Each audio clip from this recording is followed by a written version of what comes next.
So you're going to pick up the wheel lift, okay? If you brake, you have to break the wing nut loose, and then you can double tap the pedal. Okay, when you double tap the pedal, it does like a speed thing, so you can take it off. If you're going to take it off, please grab it so you don't lose anything, okay? All right. First thing you need to do, like Brandon was in the middle of showing you, you have to figure out what size collet you need. This isn't a cone, it's a collet because it's two different sizes. So rather than having 20 cones, we only have 10 collets because you can switch them around. Okay. Sometimes, the other thing is you actually want it to ride somewhere in the middle. You don't want it to ride all the way at the end or all the way at the end. So this one here is a nice wear pattern, all right? So we're going to put this back on. We're going to slide this over, okay? Because this one here has a funky front, you can't use the cup, because the cup, it's like a double camber, and the cup will always like kick or kick or kick or kick, so it's hard to do. So you're going to use your universal flange plate. Turn this on one turn, like see how it cross-threaded there for a second? Turn it on one turn, hold it, double tap the pedal again, all right? And it runs it in, but it knows it stops when it hits stuff. Then you take this guy down. What I like to do is I like to rotate the wheel, that way in case it's not quite centered. So as I do this, I rotate the wheel, and then I hit it, and I hit it, and I hit it. And I'm not really pushing on it too hard, right? You don't have to get crazy with it. All right. Anything with profilers. Profilers is real easy because you don't have to measure anything, okay? Brandon was doing a great job, and he's going to do it again in a second. I'm showing you how to use something with arms. So what we're going to do is we're going to pretend that this tire doesn't have any air in it. You're going to break this guy down. You're going to pull this guy out. Little button right here. Pulls a little pencil solenoid. That releases the chuck. So we're going to put the chuck on. Plug it up. We're going to lower the hood. Okay, when you lower the hood, it knows the hood's lowered. In a second or two, there's a spring that's going to return the hose. Return the hose. Now it's going to automatically spin. Okay. Yes, it doesn't sound like a 737 taking off. That's because the motor bearings are all just fine. Okay. What we didn't do, however, is we forgot to do this. So we're going to do this again. All right. So it's going to measure out road force and straight track. So if you notice, it just did the balance again. Now the wheel's coming down. It's going to measure road force. We're measuring road force clockwise or counterclockwise, depending on which way you watch it. Then we're going to reverse it, and we're going to check the other way because we don't know which way it's going on the car. Okay. Older balancers, we just used to let the road force wheel come off all at once, and it would bang backwards and it would rock the whole machine. So now if you noticed, we take out 3 gasps of air and then we let it back, and then it doesn't rock it back as fast. Okay. The other thing again, the hood opened by itself. That way, in case I needed weight, the weight would have been ready because it says okay. So it says okay. Yellow is marginal. I don't like pass, marginal, fail. I just like pass and fail. I like red and green. Yellow confuses people, right? Because everyone knows what red and green mean. Yellow means speed up. Unless you're the generation before me, it means slow down and jam on the brakes like a dime and make the 3 cars behind you basically get into an accident because everyone else is speeding up to make the light. Because we could have made it if that, 80-year-old would have went through. So what's going on here is because pass is 15, fail is 20, right? And then in between there's yellow. So if I wanted to, this is good. Watch what happens when I hit the button, when I hit the tire. Tire hops just a little bit. See the tire just bump up and down just a little bit? If it was red, it would really bump up and down. So in case you have somebody that is impossible to explain that to, find a really bad tire, hit the button. Okay. So now what we can do is we can go to road force, and we can do something that's called force match. Because again, someone stays up too late on a Thursday night to come up with names we can trademark. So we're force matching. We are force matching the tire to the rim. Okay. What it says is the tire only has 4 pounds of run out, but my rim's got a little bit of a problem. My rim's got 14 thousandths of run out. So most of my problem's actually in the rim and not the tire. Now, if you don't have this machine, You can't figure that out, right? Because we're profiling, which means those dots didn't stay the same size all the way around. They got bigger and smaller, and that's what gave us our 14 thousandths run out. Okay. It says we can go from 19 to 16. Is that really going to make a difference? No. All right. So personally, again, this is a personal thing. I have a 5-pound minimum limit. And if I'm going from 38 to 33, I am still not changing that tire because 33 is still red. However, if I can go from 22 in the red to like 17 in the yellow, or if I don't have the yellow, I'll have the green. If I can go from like 22 to 17 and it's a really light car, I will do that because it takes it out of the red and puts it into the green. But if it's under 5 pounds, it's like, thanks for playing, come back, because it's not going to do anything, right? It's telling me to mark. So if you notice my hammerhead laser system, the outside laser is shining to tell me where to mark the outside of the tire. And then if you notice, it doesn't say start, it says servo, because now it's going to mark the rim. The red laser shines back on. I mark the rim, I mark the tire. I take the air out, I break it down, I spin it. So in order to spin this, you have to have some type of tire changer that has arms, because you bring the lower up, you bring the top down, you basically pinch the tire, and then you step on the gas and you rotate the rim through the tire. And if you pinch the tire enough, the rim will slip. And then you try to get them lined up as good as you can, because sometimes it'll bounce and it'll bounce and it'll bounce and it'll bounce. And then you can come back. And this is what we call it's a prediction, because we don't know if it's really going to do that, but we usually get within a pound. We're really good at predicting. Okay. Since I'm here, if I go into dots and plots, and then I go into show details. There. So first thing it does is it tells me which harmonic has the problem. Okay. Right now it's my first harmonic. Okay. It also gives me an explanation. First harmonic is like an egg. It has one high spot. Second harmonic looks like a football. I can't fix that because I can only rotate the tire once. Third harmonic is actually easier because the third harmonic's like a triangle. Obviously can't fix that either. Any of you guys ever balance a tire and it says that the road force is out of limits on this tire, and no matter what you do with the road force, you cannot get it? That's because you have a problem with second or third harmonics, and it's going to be red over here. You can't fix that. So it's going to be like, why even bother? Because you can't do anything about it. That's why you get good. But since it's written by an engineer, it's not written in English, and it doesn't explain it really well.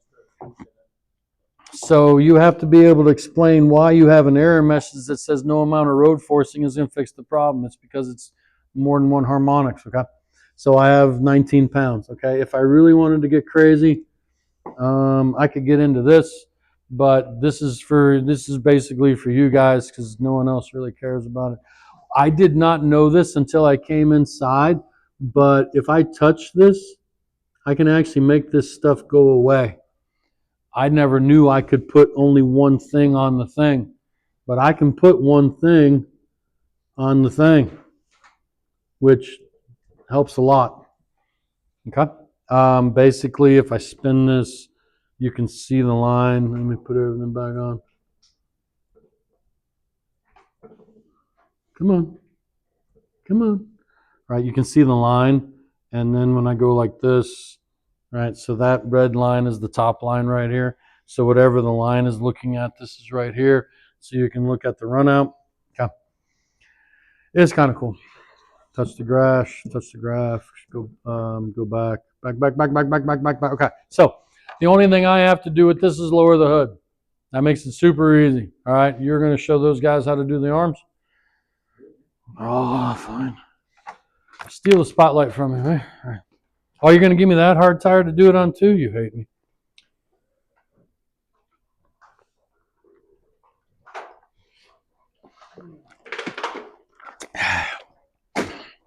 Important to stay hydrated. Ask my wife. What's wrong? I didn't drink anything today. Well, drink something. I don't feel like it. Okay. You know. All right, so what we're going to do here is we're just going to double check this guy. That's fine. So it actually fits on the inside. The outside was too big, so we're going to fit it on the inside. The other thing, this tire chain, this balancer here was made for Brandon because it doesn't have a wheel lift. And it's going to force me to take another leave when I go home. So now that I have the right cone, call it, pick this guy up. Oh, that's a heavy tire. Put this guy on. Okay.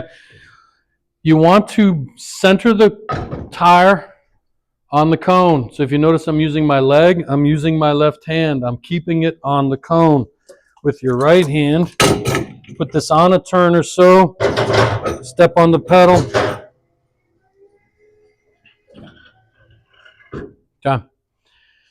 If you tap it once real quick while it's turning, it knows to reverse the threads. But if you noticed mine, it shoved it off. Now, I got really lucky because it didn't cross thread, because these threads are like giant threads and it's super easy to cross thread and then you break your wrist. But I got lucky. I'd rather be lucky than good. And then it went back on. So again, I'm just going to turn it. I'm going to hit it, right? I don't try to turn it all at the same time. All I'm trying to do is get it nice and tight. All right, you're going to come around here. The screen.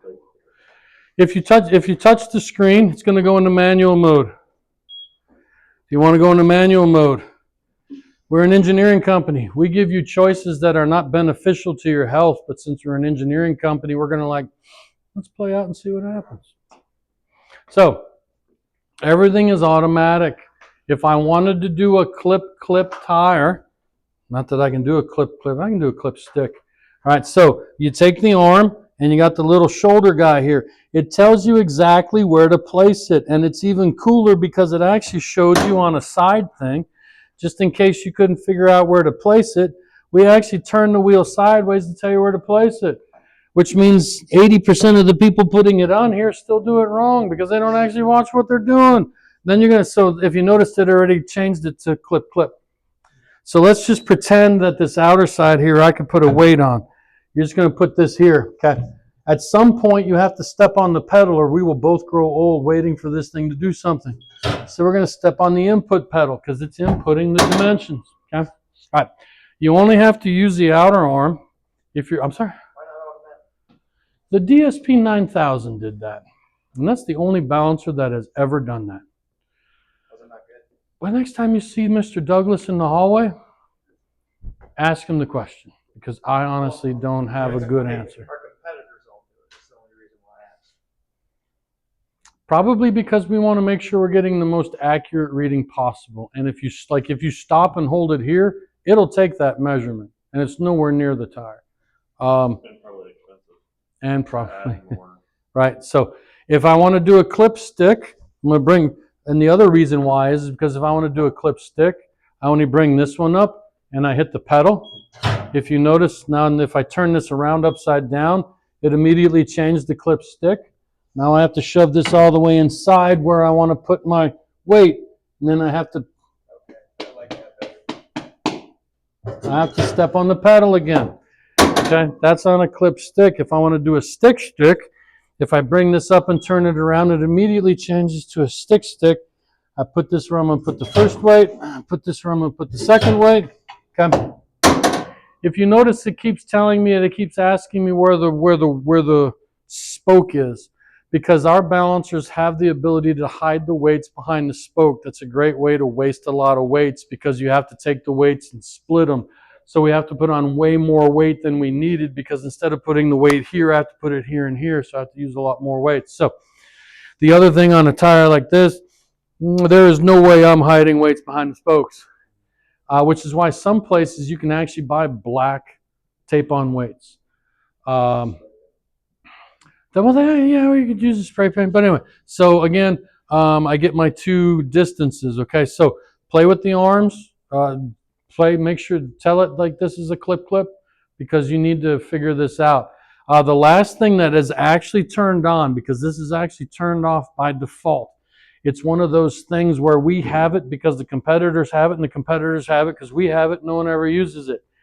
It's called patch weights. Anyone ever use patch weights?